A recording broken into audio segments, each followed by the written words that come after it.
Tom, many congratulations today. Pre-match you wanted back-to-back victories and the boys have delivered for you. Yeah, against a really good side as well, Merthyr. I didn't, they'll probably say that they weren't at their best today, but I felt, we were really good out of possession. We disrupted them. They had, obviously they've scored the goals they've scored, and they've had some bits and pieces, but I thought we definitely had the better chances in the game. Could have ended up being more convincing winners. We feel a bit aggrieved. In the first half we thought we had a goal that was over the line. Second half certainly there was one that we thought was over the line. We've had a one-on-one that we didn't get, and so I just thought it was well deserved and a sort of monumental effort in terms of restricting Merthyr to not much and being effective ourselves. And also I think the biggest positive for me was, we know confidence is a bit brittle and we've been critical about our resilience, and to go, a goal down, we've obviously then responded, then we've gone 2-1 down, we've responded again, and also at the end I thought we saw out the game really well. The referee deemed it appropriate to play 7 minutes of extra time, and I thought we really ground out those 7 minutes in a very sort of disciplined and mature fashion. So there was just an awful lot that I was pleased about today. Yeah, and pretty much a landmark victory this season for Dorchester, because you've beaten a top 3 side. They were third coming into this game. Serves again to boost the lads' confidence. I hope so, because I felt even watching the game, particularly in the first half, I just felt we got ourselves into some good areas, and there's just that little bit of a lack of belief, that real decisiveness and that real ruthless streak you have to have, that little bit of arrogance you have to have. It's just missing, and I'm hoping that every positive result we get can build us up a bit, so that we just, in those moments, we can be a little bit better. Yeah, let's talk about Olaf Kosa's hat-trick then, because 3 goals in 7 minutes he scored, and 2 of them are absolute belters, weren't they? Yeah, I mean, you come across a lot of people, a lot of personalities in football. Obviously, I've dealt with an awful lot of players, and he's absolutely sort of top draw in terms of his personality and his work ethic, as well as his ability. And he's been putting so much into games ever since I got here, and not really getting an awful lot of reward. But from my point of view, he's still been invaluable in terms of his contribution, because of how hard he works and what he's been doing. But to see him properly get rewarded for everything he's done, not just today but over the last few weeks, I was so happy for him. And as I've said, it just, you couldn't find a nicer lad, and so it's just so deserving, and I hope he really enjoys the moment. Mm-hmm. Will Fletcher had a goal of the season contender last week. What about Olaf's volley? That's challenging it. And the other one, the one after wasn't bad either. Just absolute. That's what he's capable. I mean, he had the goal against Beaconsfield. I think it was Beaconsfield in the game that got abandoned, which was an exceptional goal. Not many people saw it because it was you couldn't see your hand in front of your face. But I mean, it wasn't just the hat trick; it was the quality of the goals, particularly 2 of them, that were just so pleasurable to witness. Mm-hmm. Out of the bottom 4 now as well. Yeah, I saw that. Just had a quick look, and it's going to be a good weekend in terms of backing last week's result up, getting ourselves out of the bottom 4, and it just puts us in a really positive mindset going into Tuesday, which we know. I think Tottenham have won again today. They're having a great season. They're full of quality in their squad, but I think we can go there, with a real spring in our step, and with some expectation. I think if you imagine if things had gone against us at Harrow and again today, to go to someone like Tottenham on a Tuesday would just be a huge ask. But I just feel with these 2 victories and the manner of the victory today, we're going to be in good spirits, and I feel we can give a real good account of ourselves. Yeah. Before I ask you about that game, I have to ask you about the refereeing decisions. Obviously, your protest led to a red card after the half-time whistle.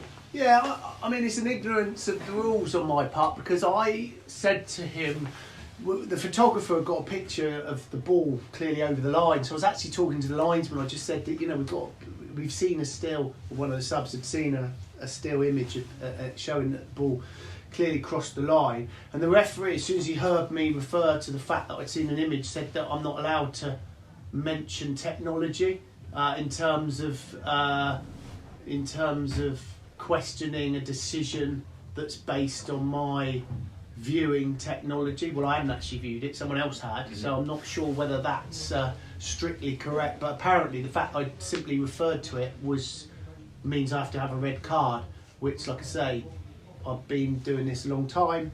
They obviously changed the rules on a regular basis, and it's just not something I'm aware of. If I was aware that by mentioning technology that I'd get a red card, I certainly wouldn't have done it. And it's quite ironic that their manager absolutely I don't mean to tell tales in the school playground, but he's come out his technical area, he screamed abuse at the referee for 45 seconds and he got a yellow card. Yeah. So slightly bewildering, but I suppose you get young referees, all of their knowledge of the game has come from the classroom in terms of everything they know is based on what they've been taught, if you like, in a classroom-based situation. And, when you have that, then often you do get some quite bizarre outcomes and interpretations, and that's what's happened today. But, you learn something every day, as they say, and now... I might on Tuesday decide to come out of my technical area and scream abuse at the official for 45 seconds on the basis that that's only a yellow card, but I would never mention, even in a really polite manner, that someone may have made a mistake due to technology, because obviously I now know that is a horrifically serious offence that is deemed appropriate for a red card, and I'm sure the FA will deem it so serious that I expect at least a season-long ban, perhaps more, because obviously it's hugely significant. Okay, on to Tuesday then. Another side in the playoffs in Tottenham. It's going to be another difficult game for you. Yeah, as I said earlier, they're very well resourced. They're very powerful in terms of their personnel. They're having a really good season. When you look at it being their first season at this level, being promoted, but I feel we, which is fairly inevitable in the position we're in.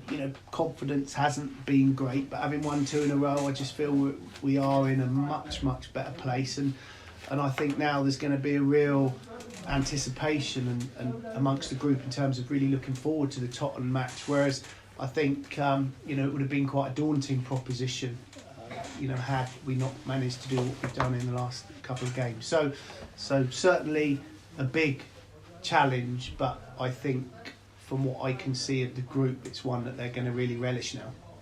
Back-to-back wins, of course, but Tottenham themselves have had slightly patchy form over the last 5 games. Do you think that you're arriving to them in a good moment? Well, I think they won today. They've won today. I went to Tottenham with Paul earlier in the season, and I've seen it firsthand that they're a very good outfit. But like I say, we feel Merthyr are one of the best sides in the league.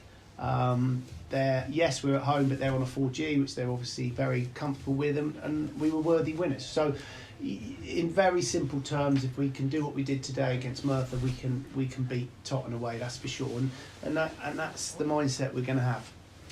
Jack Dixon came off, looked like he was holding his knee. Are you going to be fit for Tuesday? Yeah, Jack's a bit of a drama queen. I've managed him for a long time. You don't often get a game go past with Jack without there being some incident. So, he's a great lad, and I'm sure he'll be ready on Tuesday. Okay. Noticed in your programme notes as well that you mentioned about Ed James's injuries. He'd like to be fit too. I don't think he'll be fit on Tuesday. We're hoping that perhaps he might be fit and available for Plymouth next week. But on that note, young Ian. Playing right side centre half, for a lad, I think he's only 18. For him, the maturity he's showing and the levels he's showing at that age, with with him being such an inexperienced lad, I think it's very, very positive for him being alongside Will Spetch. But he's been absolutely exceptional. So, and it's a real credit to Ian that we haven't missed Ed. in a significant way because of Yayan's performances. Having said that, we'll welcome him back with open arms. Don't get me wrong, but you know, as much as we wanted back Yayan, as I'd like to really, you know, pick out Yayan because for a young lad, he's doing brilliantly well. Great stuff. All right, Tom. Many congratulations. All right, thanks very much. Thanks for your time. Cheers, Neil. Cheers. Thanks, Sam.